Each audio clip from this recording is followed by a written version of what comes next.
तर big boss Marathi season 5 जसा जसा जवळ येत चाललेला आहे ना, तसं तसं संपूर्ण बिग बॉस प्रेमींचा एकच सवाल आहे की यार कोण अपेक्षित कंटेस्टंट आहेत, कोण कन्फर्म कंटेस्टंट आहेत, कोणाची नावं चर्चेत आहेत, नक्की आम्हाला सांगा यार.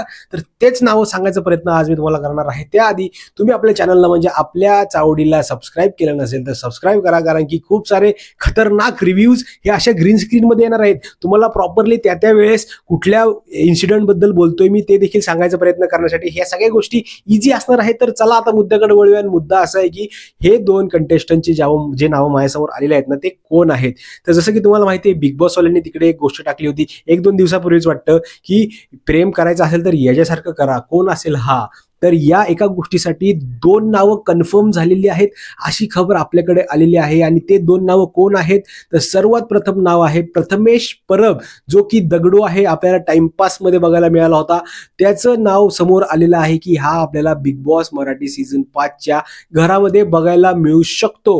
आणि दुसरंच नाव ह्याच्यावर नंतरच जे कन्फर्म झालेलं आहे, ह्याच काय बोलतात त्याला, ही जी कॅटेगरी टाकली होती त्यांनी त्याच्यामध्ये, तो आहे आपला आकाश ठोसर म्हणजे परश्या. आपल्याला सैराटमध्ये बघायला मिळाला होता, जो मूवी मराठीमधला इतका जास्त गाजला, त्यामधील हिरो आपल्याला बिग बॉस मराठी सीझन 5च्या घरामध्ये बघायला मिळू शकतो. असे नावं पुढे आलेले आहेत मित्रांनो. कारण की आता हे जे सूत्र शेवटी ज्या सूत्रांकडनं ज्या माहिती मिळतात ना, ह्या ऑलमोस्ट कन्फर्मच असतात असं समजून चला. कारण की हे आता शेवटच्या टप्प्यामध्ये हे लोक सगळे रिहर्सल्स वगैरे करत असतात, डान्स प्रॅक्टिस करत असतात.